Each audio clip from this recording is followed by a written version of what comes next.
Hi friends, ಇವತ್ತು ನಾನು ನಮ್ಮ ಕರ್ನಾಟಕದ ಸ್ಪೆಷಲ್ ಬಿಸಿಬೇಳೆ ಬಾತು ಮನೇಲಿ ಹೇಗೆ ಮಾಡೋದು ಹೇಳ್ಕೊಡ್ತೀನಿ. ಅದ್ರ ಜೊತೆಗೆ ಬಿಸಿಬೇಳೆ ಬಾತಿನ ಮಸಾಲೆ ಕೂಡ ಮಾಡೋದನ್ನು ಹೇಳ್ಕೊಡ್ತಾ ಇದ್ದೀನಿ. ಹರೇ Srinivasa. Welcome to Rekha's veggie fusion. Bisibele ಮಸಾಲೆ ಮಾಡೋಣ. 2 ಟೇಬಲ್ ಸ್ಪೂನ್ ಕೊತ್ತಂಬರಿ ಬೀಜ, 1 ಟೇಬಲ್ ಸ್ಪೂನ್ ಜೀರಿಗೆ, 1 ಟೇಬಲ್ ಸ್ಪೂನ್ ಕಡಲೆಬೇಳೆ, 1 ಟೇಬಲ್ ಸ್ಪೂನ್ ಉದ್ದಿನಬೇಳೆ, 1/4 ಟೀ ಸ್ಪೂನ್ ಮೆಂತ್ಯ ಬೀಜ, 4-5 ಲವಂಗ, ಅರ್ಧ ಟೀ ಸ್ಪೂನ್ ಕಾಳುಮೆಣಸು, 1 ಟೇಬಲ್ ಸ್ಪೂನು ಇದು ಗಸಗಸೆ, 1 ಟೇಬಲ್ ಸ್ಪೂನ್ ಎಳ್ಳು, 2 ದಾಲ್ಚಿನ್ನಿ, ಸ್ವಲ್ಪ ಕರಿಬೇವು, ಚೆನ್ನಾಗಿ ಒಂದು 10-12, 4 ಬ್ಯಾಡಿಗೆ ಮೆಣಸಿನ್ಕಾಯಿ, 4 ಗುಂಟೂರು ಮೆಣಸಿನ್ಕಾಯಿ, 2 ಟೇಬಲ್ ಸ್ಪೂನ್ ಒಣ ಕೊಬ್ಬರಿ ಎಲ್ಲವನ್ನು ಚೆನ್ನಾಗಿ ಹುರ್ಕೊಳ್ಳೋಣ. ಲೋ ಫ್ಲೇಮಲ್ಲೇ ಹುರ್ಕೋಬೇಕು. ಈ ಬ್ಯಾಡಿಗೆ ಮೆಣಸಿನ್ಕಾಯಿ ಮತ್ತು ಈ ಗುಂಟೂರು ಮೆಣಸಿನ್ಕಾಯಿ ಖಾರ ಮತ್ತು ಬಣ್ಣಗೋಸ್ಕರ ಹಾಕಿದ್ದೀನಿ. ಇದನ್ನು ಲೋ ಫ್ಲೇಮಲ್ಲೇ ಎಲ್ಲವೂ ಚೆನ್ನಾಗಿ ಕ್ರಿಸ್ಪಿ ಆಗಬೇಕು, ಅಲ್ಲಿವರೆಗೂ ಹುರ್ಕೊಳ್ಳಿ. ಈ ಗಸಗಸೆ ಏನಿದೆ ಸ್ಪೆಷಲಿ ಇದು ಈ ಬಿಸಿಬೇಳೆ ಬಾತ್ ಮಸಾಲೆಯಲ್ಲಿ ಹಾಕಿದರೆ ತುಂಬ ಟೇಸ್ಟಿ ಆಗ್ತದೆ. ಒಂದು ಅರ್ಧ ಟೀ ಸ್ಪೂನ್ ಅರಿಶಿನ, ಒಂದು ಸ್ವಲ್ಪ ಇಂಗು. ಇವಾಗ ತಣ್ಣಗಾಗಕ್ಕೆ ಬಿಡೋಣ. ಈಗ ಎಲ್ಲ ಚೆನ್ನಾಗಿ ಗರಿ ಗರಿಯಾಗಿದೆ, ತಣ್ಣಗಾಗಿದೆ ನೋಡಿ ಇವಾಗ ಎಲ್ಲೋ. ಈಗ ನಾನು ಈ ಮೆಣಸಿನ್ಕಾಯಿ ದೊಡ್ಡದಿರೋದ್ರಿಂದ 1ರಲ್ಲಿ 2 ಭಾಗ ಮಾಡಿಕೊಂಡು ಇದನ್ನು ನಾನು ಮಿಕ್ಸರ್ ಜಾರಲ್ಲಿ ಹಾಕಿ ಚೆನ್ನಾಗಿ ಪೌಡ್ರ್ ಮಾಡ್ತೀನಿ. ತುಂಬ ಫೈನ್ ಪೌಡ್ರ್ ಮಾಡಬೇಕು. ಈಗ ಸ್ವಲ್ಪ ಉಪ್ಪು ಹಾಕಿ ಪೌಡರ್ ಮಾಡೋಣ. ಈ ಬಿಸಿಬೇಳೆ ಬಾತಿನ ಮಸಾಲೆ ಏನಿದೆ ನೀವು ಒಂದು ಏರ್ಟೈಟ್ ಬಾಕ್ಸಲ್ಲಿ ಹಾಕಿ ಸ್ಟೋರ್ ಮಾಡಿ ಇಡ್ಬೋದು. ಇದು ಬಹಳ ದಿನಗಳವರೆಗೂ ಬಾಳಿಕೆ ಬರುತ್ತೆ. ಇದೇ ಮಸಾಲೆಯನ್ನು ಹಾಕಿ ಮಾಡಿರೋ ಸಾಂಬಾರು ಹಾಗೂ ಪಲ್ಯ ತುಂಬ ಟೇಸ್ಟಿಯಾಗಿರ್ತದೆ. ಈಗ ಬಾತಿಗೋಸ್ಕರ ಅನ್ನ ಮತ್ತು ಬೇಳೆ ಬೇಯಿಸ್ಕೊಳ್ಳೋಣ. 1 ಗ್ಲಾಸ್ ಅಕ್ಕಿಗೆ 3/4 ಗ್ಲಾಸ್ ನಾನು ತೊಗರಿಬೇಳೆ ಹಾಕಿದ್ದೀನಿ. ನೀವು ಬೇಕಂದರೆ ಅರ್ಧ ಗ್ಲಾಸನ್ನು ಹಾಕ್ಬೋದು. ಎಲ್ಲವನ್ನು ಒಂದು 2-3 ಸರ್ತಿ ಚೆನ್ನಾಗಿ ತೊಳ್ಕೊಂಡಿದ್ದೀನಿ ಅಕ್ಕಿ ಮತ್ತು ತೊಗರಿಬೇಳೆ. ಅದಕ್ಕೆ ಎಷ್ಟು ಬೇಕೋ ಅಷ್ಟು ನೀರು ಹಾಕಿ ಒಂದು 3 ವಿಸಲ್ ಆಗೋವಷ್ಟು ಇದನ್ನು ಬೇಯಿಸ್ಕೋಬೇಕು. ಈಗ ಹುಣಸೆ ಹಣ್ಣು ಚೆನ್ನಾಗಿ ಒಂದು ದೊಡ್ಡ ಲಿಂಬೆ ಹಣ್ಣಿನ ಗಾತ್ರದಷ್ಟು ಹುಣಸೆ ಹಣ್ಣು ನೆನೆ ಇಟ್ಟಿದ್ದೀನಿ. ಈಗ ಇದು ಒಂದು ದೊಡ್ಡ ಕುಕ್ಕರಲ್ಲಿ ನಾನು 1 ಟೇಬಲ್ ಸ್ಪೂನ್ ಎಣ್ಣೆ ಕಾಯ್ದಿದೆ. ಅದಕ್ಕೆ ಸ್ವಲ್ಪ ಸಾಸಿವೆ, ಜೀರಿಗೆ, 1/4 ಕಪ್ನಷ್ಟು ಶೇಂಗಾದ ಬೀಜ ಹಾಕಿದ್ದೀನಿ. ಎಲ್ಲವನ್ನು ಚೆನ್ನಾಗಿ ಹುರ್ಕೊಳ್ಳೋಣ. ಇದು 2-3 ಒಣಮೆಣಸಿನ್ಕಾಯಿ, ಕೆಂಪು ಮೆಣಸಿನ್ಕಾಯಿ, ಒಂದು ಅರ್ಧ ಬಟ್ಲು ಆಲೂಗಡ್ಡೆ, ಹೆಚ್ಚಿರೋ ಆಲೂಗಡ್ಡೆ, ಅರ್ಧ ಬಟ್ಲು ಕ್ಯಾರೆಟ್, ಅರ್ಧ ಬಟ್ಲು ಬೀನ್ಸ್ ಮತ್ತು ಇದು ಫ್ರೋಝನ್ ಮಟರ್ ಇದೆ, ಇದು ಒಂದು ಅರ್ಧ ಬಟ್ಲು. ಈ ತರಕಾರಿಗಳು ಹೆಚ್ಚು ಕಡಿಮೆ ಮಾಡ್ಕೊಳ್ಬೋದು, ನಿಮ್ಗೆ ಎಷ್ಟು ಬೇಕೋ ಅಷ್ಟು. ಯಾವುದಾದ್ರೂ ಎಕ್ಸ್ಟ್ರಾ ತರಕಾರಿ ನಿಮ್ಗೆ ಇದರಲ್ಲಿ ಸೇರಿಸ್ಬೇಕಾದ್ರೆ ಸೇರಿಸ್ಬೋದು. ಇವೆಲ್ಲವನ್ನು ಎಣ್ಣೆಯಲ್ಲಿ ಫ್ರೈ ಮಾಡ್ಕೊಂಡಿದ್ದೀನಿ. ಈಗ ಇದಕ್ಕೆ ಕರಿಬೇವಿನ ಸೊಪ್ಪು ಹಾಕಿದ್ದೀನಿ ಮತ್ತು ಅರಿಶಿಣದ ಪುಡಿ ಹಾಗೂ ಸ್ವಲ್ಪ ಇಂಗನ್ನು ಹಾಕಿ ಇದನ್ನು ಸ್ವಲ್ಪ ಎಣ್ಣೆಯಲ್ಲಿ ಒಂದು 2-3 ನಿಮಿಷ ಚೆನ್ನಾಗಿ ಫ್ರೈ ಮಾಡೋಣ. ಇವಾಗ ನಾನು ಸ್ವಲ್ಪ ಎಣ್ಣೆ ಹಾಕಿ ಇದನ್ನು ಬೇಯಿಸ್ತಾ ಇದ್ದೀನಿ, ಯಾಕಂದರೆ ಮೇಲೆ ಒಗ್ಗರಣೆ ಕೊಡ್ತೀನಿ ನಾನು. ಇದನ್ನೊಂದು ಪ್ಲೇಟ್ ಮುಚ್ಚಿ ಒಂದು 5 ನಿಮಿಷ ಚೆನ್ನಾಗಿ ಎಣ್ಣೆಯಲ್ಲಿ ಬೇಯಕ್ಕೆ ಬಿಡೋಣ. ನೋಡಿ ಎಲ್ಲ ಸ್ವಲ್ಪ ಆಲೂಗಡ್ಡೆ ಎಲ್ಲ ಕಲರ್ ಚೇಂಜ್ ಆಗಿದೆ, ಲೈಟ್ ಬ್ರೌನ್ ಆಗಿದೆ.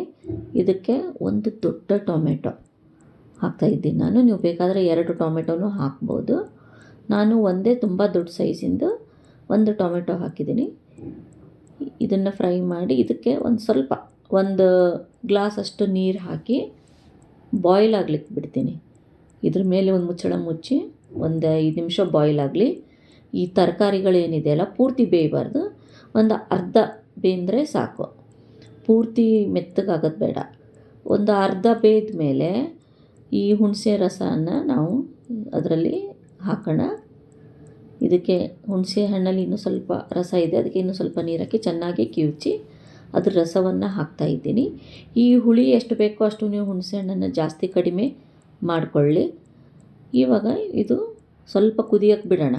ಅಂದರೆ ಅರ್ಧ ಬೇಯ್ದಿರೋ ತರಕಾರಿ ಇನ್ನೂ ಸ್ವಲ್ಪ ಬೇಯಲಿ, ಪೂರ್ತಿ ಮೆತ್ತಗೆ ಬೇಯಿಸ್ಕೋಬೇಡಿ. ಹೀಗೆ ಇವಾಗ ನೋಡಿ ಹುಣಸೆ ಹಣ್ಣು ಕೂಡ ಈ ತರಕಾರಿಯಲ್ಲಿ ಚೆನ್ನಾಗಿ ಬೇಯ್ತಾ ಇದೆ.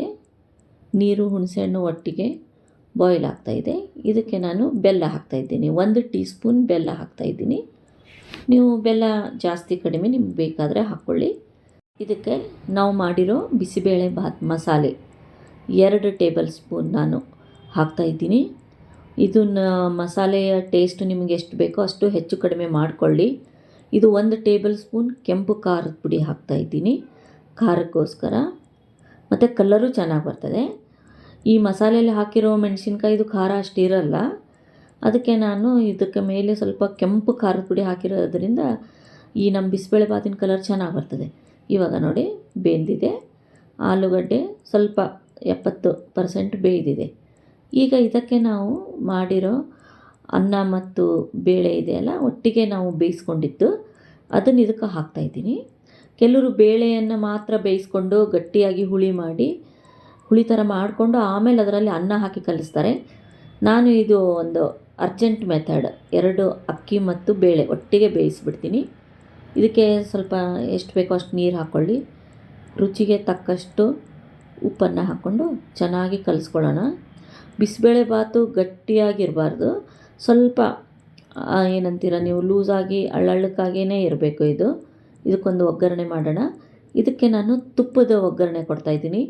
ಚೆನ್ನಾಗಿ ಒಂದು 3 ಟೇಬಲ್ ಸ್ಪೂನ್ ತುಪ್ಪ ಕಾಯಿಸ್ಕೊಳ್ಳೋಣ. ಇದಕ್ಕೆ ಸ್ವಲ್ಪ ಸಾಸಿವೆ, ಜೀರಿಗೆ, ಆಮೇಲೆ ಇದಕ್ಕೆ ನಾವು ಕೆಂಪು ಒಣಮೆಣಸಿನ್ಕಾಯಿ, ಬ್ಯಾಡಗೆ ಮೆಣಸಿನ್ಕಾಯಿ ಒಗ್ಗರಣೆಗೆ ಟೇಸ್ಟ್ ಚೆನ್ನಾಗಿ ಬರ್ತದೆ. ಒಂದು ಸ್ವಲ್ಪ ಜಾಸ್ತಿ ಕರಿಬೇವಿನ ಸೊಪ್ಪು ಹಾಕೋಣ. 1/4 ಟೀ ಸ್ಪೂನ್ ಅರಿಶಿಣದ ಪುಡಿ, ಸ್ವಲ್ಪ ಇಂಗು ಚೆನ್ನಾಗಿ ಹಾಕಿ ಎಲ್ಲವನ್ನು 1 ನಿಮಿಷ ಫ್ರೈ ಮಾಡೋಣ. ಈಗ ನೋಡಿ ನಮ್ಮ ಈ ಒಗ್ಗರಣೆ, ತುಪ್ಪದ ಒಗ್ಗರಣೆ ರೆಡಿಯಾಗಿದೆ. ಇಲ್ಲಿ ನಾವು ಮುಚ್ಚಿಟ್ಟಿರೋ ಕುಕ್ಕರಿನಲ್ಲೇನು ಬೇಯ್ತಾ ಇದೆ, ಎಲ್ಲವೂ ಎಷ್ಟು ಚೆನ್ನಾಗಿ ಬೇಯ್ದಿದೆ ನೋಡಿ. ಎಲ್ಲ ತರಕಾರಿಯೂ ಚೆನ್ನಾಗಿ ಬೆಂದಿದೆ. ಇವಾಗ ಇದಕ್ಕೆ ಮೇಲೆ ಈ ತುಪ್ಪದ ಒಗ್ಗರಣೆ ಕೊಡೋಣ. ನೀವು ಬೇಕಾದರೆ ಎಣ್ಣೆಯಲ್ಲಿನೂ ಒಗ್ಗರಣೆ ಮಾಡ್ಕೊಳ್ಬಹುದು. ಎಲ್ಲ ತರಕಾರಿ ಹಾಗೂ ಈ ಅಕ್ಕಿ ತೊಗರಿಬೇಳೆ ಮಾಡಿರೋ ಅನ್ನ ಎಲ್ಲ ಒಟ್ಟಿಗೆ ಚೆನ್ನಾಗಿ ಮಿಕ್ಸ್ ಆಗಿದೆ ನೋಡಿ, ಎಷ್ಟು ಚೆಂದ ಕಾಣಿಸ್ತಾ ಇದೆ. ಬಿಸಿಬೇಳೆ ಬಾತು ಬಹಳ ಗಟ್ಟಿಯಾಗಿರಬಾರ್ದು, ಇದೇ ರೀತಿ ಅಳ್ಳಕ್ಕೆ ತೆಳುವಾಗಿರಬೇಕು. ಇದಕ್ಕೆ ಕೊತ್ತಂಬರಿ ಸೊಪ್ಪನ್ನು ಹಾಕಿ 1 ನಿಮಿಷ ಬೇಯಿಸಿ. ಈ ನನ್ನ ರೆಸಿಪಿ ನಿಮಗೆ ತುಂಬ ಇಷ್ಟ ಆದರೆ ನನ್ನ ಚಾನಲನ್ನು ಸಬ್ಸ್ಕ್ರೈಬ್ ಮಾಡಿ, ಲೈಕ್ ಮಾಡಿ ಹಾಗೂ ಶೇರ್ ಮಾಡಿ. ಈ ಬಿಸಿ ಬಿಸಿಯಾದ ಬಿಸಿಬೇಳೆ ಬಾತ್ ಮೇಲೆ ಚೆನ್ನಾಗಿ 1 ಚಮಚ ತುಪ್ಪ ಹಾಕಿ ಅದ್ರ ಮೇಲೆ ಸ್ವಲ್ಪ ಈ ಖಾರ ಬೂಂದಿ ಹಾಕಿ ಸರ್ವ್ ಮಾಡಿ. ಇದ್ರ ಜೊತೆ ನೀವು ಈರುಳ್ಳಿ ಹಾಗೂ ಮೊಸರಿನ ರಾಯ್ತಾನೂ ಮಾಡಿ ಸರ್ವ್ ಮಾಡ್ಬೋದು. Thank you.